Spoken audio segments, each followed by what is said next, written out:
क्या आपने कभी सोचा है कि यदि एक दिन आपकी सारी पहचानें छिन जाए, आपकी उपलब्धियां, आपके विचार, आपकी आध्यात्मिक पहचान, यहाँ तक कि मैं मुक्त हूँ ये विचार भी, तो फिर क्या बचेगा सोचिए। हम स्वयं को अनेक नामों और अवस्थाओं से पहचानते हैं। सुखी, दुखी, ज्ञानी, अज्ञानी, साधक, भक्त, विरक्त, सफल, असफल। लेकिन अष्टावक्र जी इस खंड में एक ऐसी अवस्था का वर्णन कर रहे हैं जो इन सभी पहचानों से परे है। यह मुक्त कौन है? ऐसा व्यक्ति जो न सुखी है, न दुखी है, न संसार से भागता है, न संसार में खोता है, न प्रशंसा से खिलता है, न निंदा से टूटता है। आज के इन 5 श्लोकों में अष्टावक्र जी हमें उस अंतिम समता की झलक देते हैं जहाँ मनुष्य केवल अपने स्वरूप में स्थित रहता है। आइए प्रवेश करते हैं इन अद्भुत श्लोकों की गहराई में। न सुखी न च वा दुखी, न विरक्तो न संगवान, न मुमुक्षुर न वा मुक्ता, न किंचिन्न च किंचन। न सुखी न ही दुखी, न मुक्त न ही मुमुक्षु है, किंचन अकिंचन से परे, संग और विरक्ति तुच्छ है। धीर पुरुष न सुखी होता है और न दुखी, न विरक्त होता है और न अनुरक्त। वो न मोक्ष की इच्छा करता है और न मुक्ति की। वो कुछ नहीं चाहता, वो कुछ नहीं मानता स्वयं को। A man with tranquil mind is neither happy nor unhappy, neither detached nor attached. He is neither seeking liberation nor feels liberated. He is nothing. He thinks nothing of himself. None of these. ये श्लोक पूरे अष्टावक्र दर्शन के सबसे सूक्ष्म और क्रांतिकारी कथनों में से एक है। सामान्यतः हम स्वयं को किसी न किसी पहचान से परिभाषित करते हैं। मैं सुखी हूँ, मैं दुखी हूँ, मैं आध्यात्मिक हूँ, मैं विरक्त हूँ, मैं मुक्ति चाहता हूँ। लेकिन अष्टावक्र कहते हैं कि ज्ञानी इनमें से कुछ भी नहीं है, कुछ नहीं चाहता। क्यों? क्योंकि ये सभी अवस्थाएं तो मन की हैं, आत्मा की नहीं। आज आप प्रसन्न हैं, कल दुखी हो सकते हैं। आज आप विरक्त अनुभव करते हैं, कल किसी वस्तु से आकर्षित हो सकते हैं। कामदेव ने जब शिव का भ्रम तोड़ दिया था तो आप क्या है? जो बदलता है वो आपका वास्तविक स्वरूप नहीं हो सकता। और सबसे अद्भुत बात, ज्ञानी स्वयं को मुक्त मानता भी नहीं है, क्योंकि जहाँ बंधन कभी था ही नहीं, वहाँ मुक्ति का भी तो कोई प्रश्न नहीं उठता। आजकल लोग स्वयं को बहुत सारे लेबल्स से परिभाषित करते हैं। पहले भी हमने इसकी बात की है। कोई कहता है कि मैं इंट्रोवर्ट हूँ, मैं एक्सट्रोवर्ट हूँ, मैं स्पिरिचुअल हूँ, मैं रिलीजियस हूँ, मैं सक्सेसफुल हूँ, आई हैव अराइव्ड। लेकिन हर लेबल एक सीमा बन जाता है। अष्टावक्र कहते हैं कि तुम ऐसी किसी भी पहचान से बड़े हो, उन सब से परे हो। सभी प्रकार की अतियों से परे होता है तत्वज्ञानी। निर्द्वंद्व मना, इस शब्द का प्रयोग महर्षि ने बार बार किया है जीवन मुक्त के लिए। कहते हैं कि कुंती ने श्री कृष्ण से दुख मांगा था। दुख को वर के रूप में मांगना बहुत ही विलक्षण बात है, कोई नहीं मांगता। अब यह बात उसे समझ नहीं आएगी जो सुख को ही श्रेष्ठ वरदान मानता रहा हो। तो कुंती कहती है दुख इसलिए चाहिए ताकि कृष्ण तुम्हारा स्मरण बना रहे, ईश्वर तुम्हें सदा याद रहे। सच है, सुख तो सच से काट देता है। कबीर ने भी तो कहा था कि दुख में सुमिरन सब करे, सुख में करे न कोय, जो सुख में सुमिरन करे तो दुख काहे को होए। न मुमुक्षुर न वा मुक्तो, तो मोक्ष का साधक नहीं है वो, न मुक्त है न मुक्ति की इच्छा करता है। नॉर्मली आध्यात्म से जुड़े हुए लोग इन दो कैटेगरीज में बंधे होते हैं। कोई अपने आप को मुमुक्षु मानता है और कोई अपने आप को मुक्त।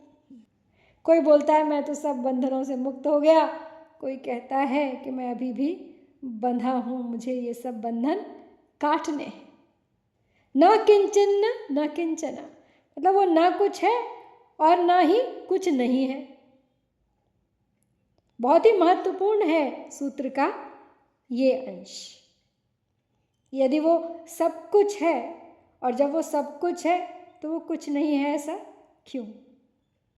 कुछ का अर्थ है संसार, कुछ है का अर्थ है उसकी सत्ता से ही संसार का ही तो अस्तित्व है, भले ही वो प्रतीत क्यों ना हो रहा हो। और यदि नहीं है तब तो कुछ भी नहीं है, न संसार, न जीव, न ईश्वर, न ज्ञान, न अज्ञान, न बद्ध, न मुक्त, न मूढ़ और न ही तत्ववेत्ता। तो वास्तव में कुछ नहीं है, ये तो केवल संसार से जुड़ी मान्यताएं हैं। विक्षेपे अपि न विक्षिप्तः, समाधौ न समाधिमान्, जाड्ये अपि न जडो, धन्यः पांडित्ये अपि न पंडितः। विक्षेप में विक्षिप्त और पंडित नहीं पांडित्य में, जड़ नहीं जड़ता में, चेतन पूर्ण चैतन्य में।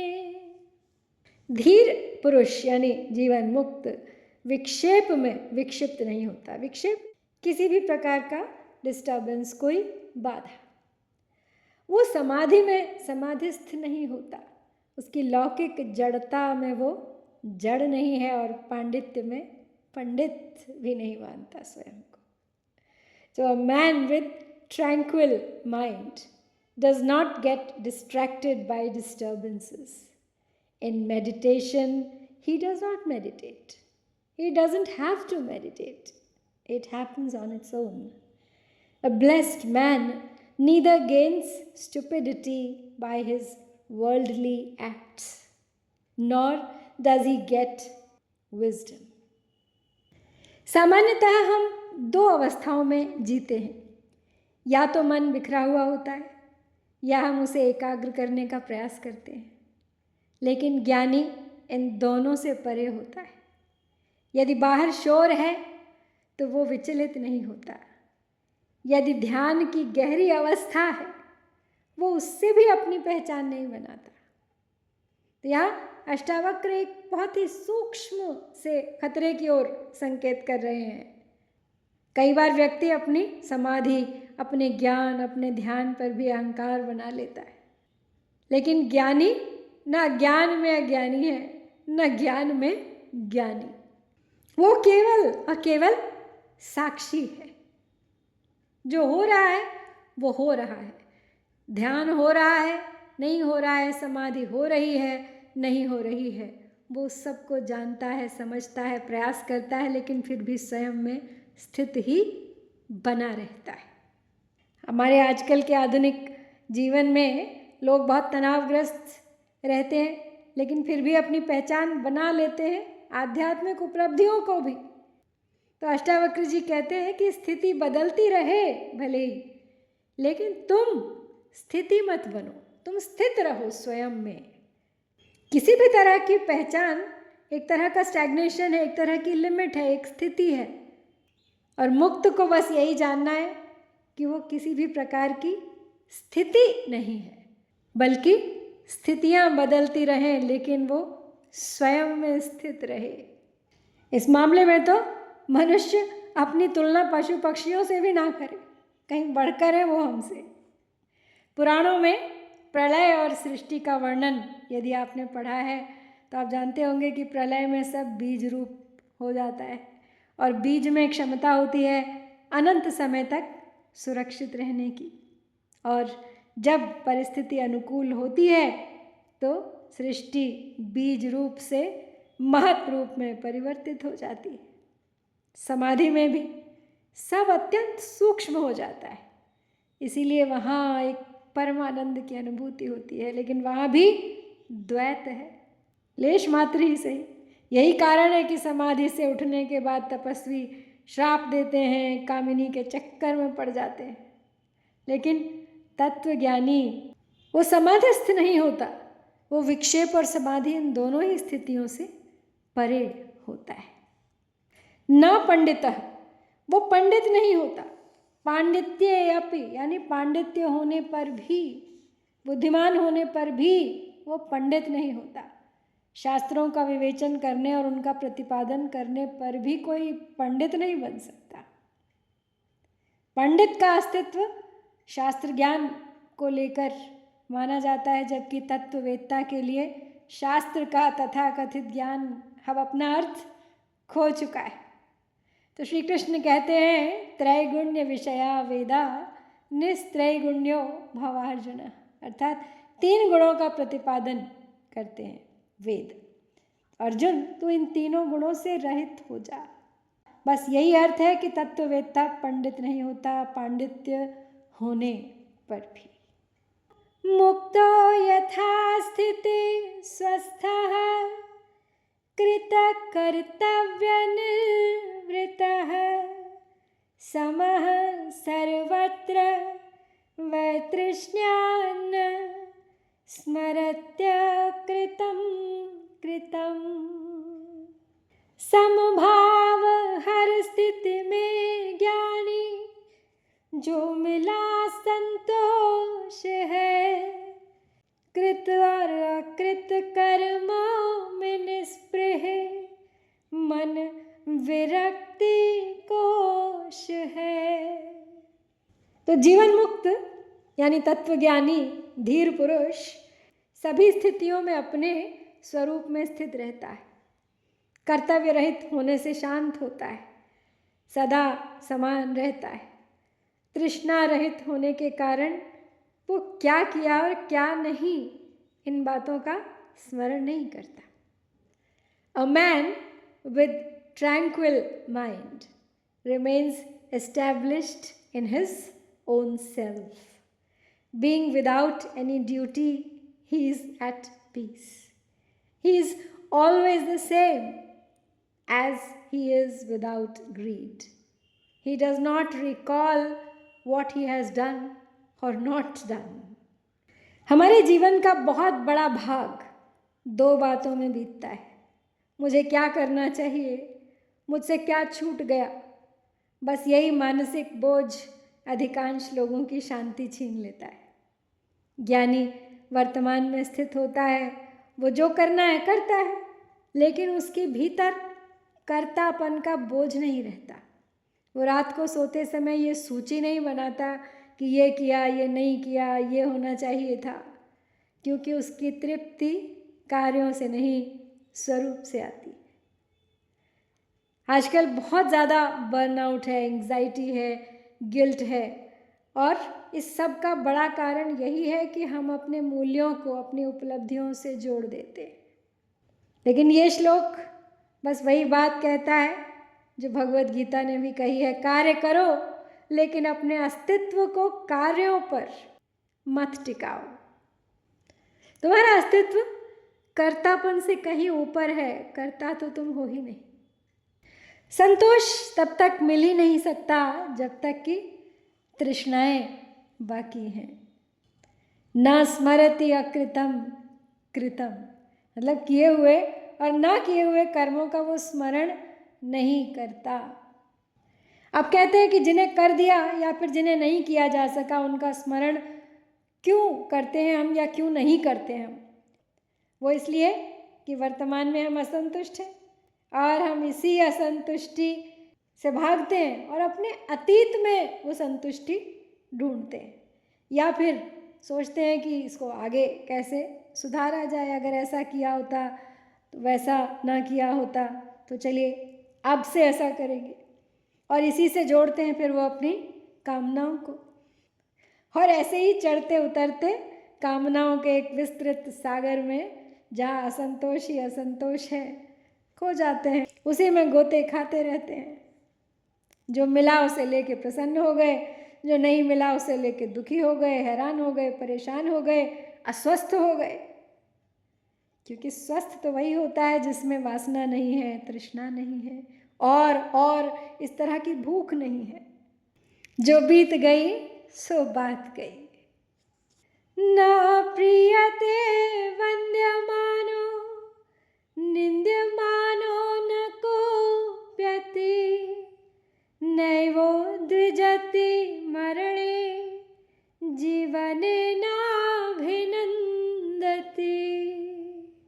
समभाव स्तुति और निंदा है वही ज्ञानी परे, ना मृत्यु में ना हर्ष में उद्विग्न जीवन को करे। तो कैसा होता है जीवन मुक्त, कैसा होता है धीर?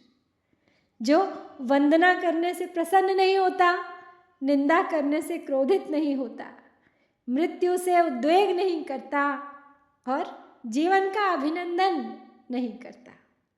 He is neither pleased when praised nor gets upset when blamed. He is neither afraid of death nor attached to life. ये श्लोक मनुष्य की सबसे बड़ी कमजोरियों को सामने लाता है, प्रशंसा और निंदा। किसी ने हमारी तारीफ की, मन खिल गया, किसी ने आलोचना की, मन टूट गया।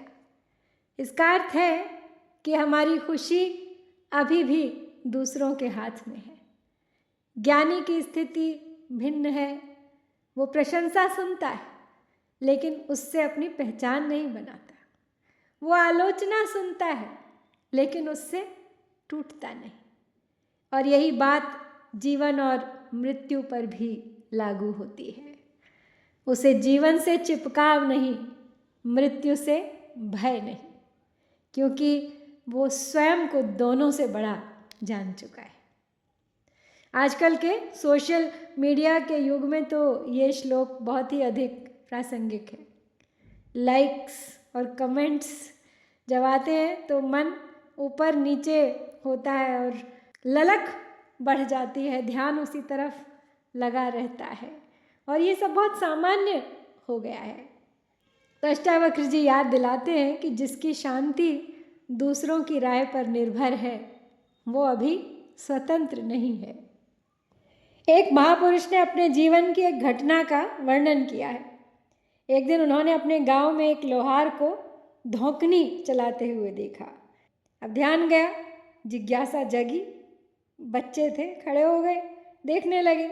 अब लोहार को परेशानी हो रही थी, एक हाथ से धौंकनी चलाना और दूसरे हाथ से लोहखंड को भट्टी में गर्म करना, फिर उसे हथौड़े से पीटना। तो लोहार ने बच्चे को पास बुलाया, पूछा, तो बच्चे ने अपनी जिज्ञासा बताई। तो उसने बच्चे को समझाया कि जब तक स्वयं ना करे कुछ समझ नहीं आएगा।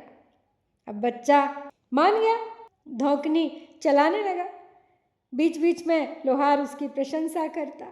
अब प्रशंसा जैसा टॉनिक तो कोई नहीं है, लोहार का काम बन गया। उन महापुरुष का कहना था, मैं जब सुबह जागा तो पूरा शरीर दर्द से दुख रहा था। तब समझ नहीं आया, लेकिन अब समझ आता है, वो दर्द प्रशंसा का था।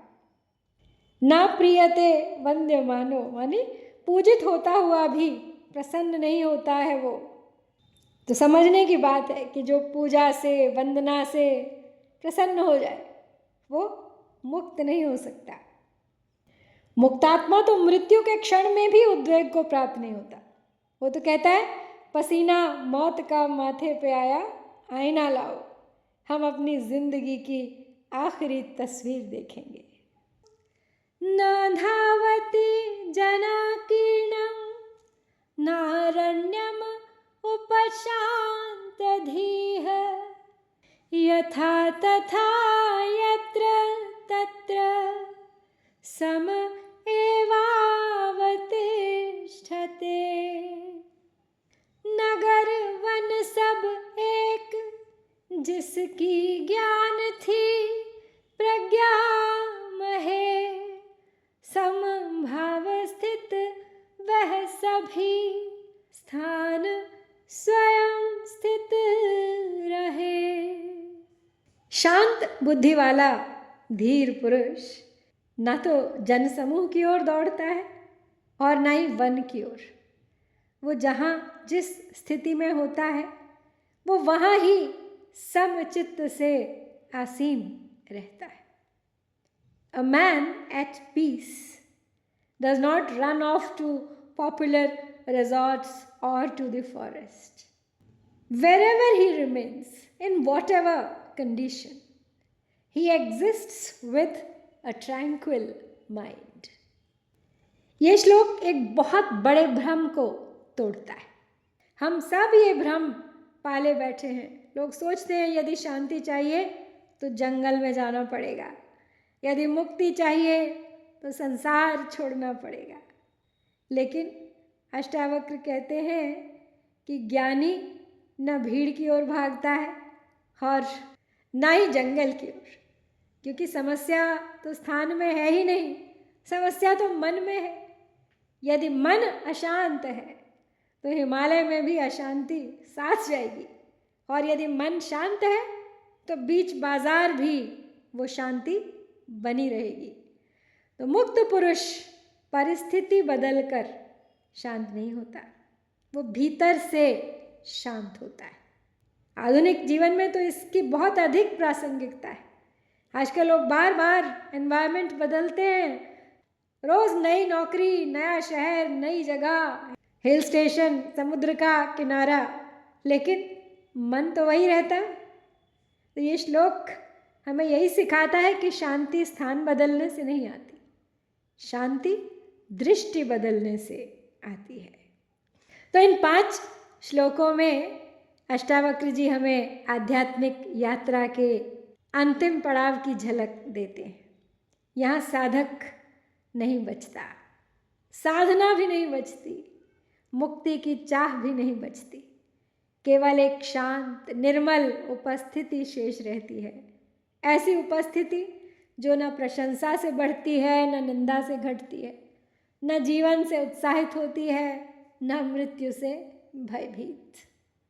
और शायद यही वह अवस्था है जिसकी ओर सभी आध्यात्मिक परंपराएं संकेत करती रहती हैं, और वो है स्वयं में स्थित होना। जो स्वयं में स्थित है उसे न जीवन बांधता है और न ही मृत्यु। वो न प्रशंसा से प्रसन्न होता है, न निंदा से विचलित। मान लीजिए जो जैसा है वैसा ही पूर्ण है, हमें ऐसा ही बनाया गया है, लेकिन हम अपने आप में स्थित नहीं होते, अपने आप को इधर उधर खोजते रहते हैं। तो स्वयं में स्थित हो जाओ, संपूर्ण हो जाओगे। तो आज आपको इसी भाव के साथ छोड़ती हूँ, और आज यहाँ पे हम इसी के साथ 18वां प्रकरण समाप्त कर रहे हैं। शीघ्र लौटूंगी, अगली बार प्रारंभ करेंगे 19वां प्रकरण। बने रहिए इस यात्रा में मेरे साथ अंत तक। हरिओम तत्सत। ओम शांति शांति शांति।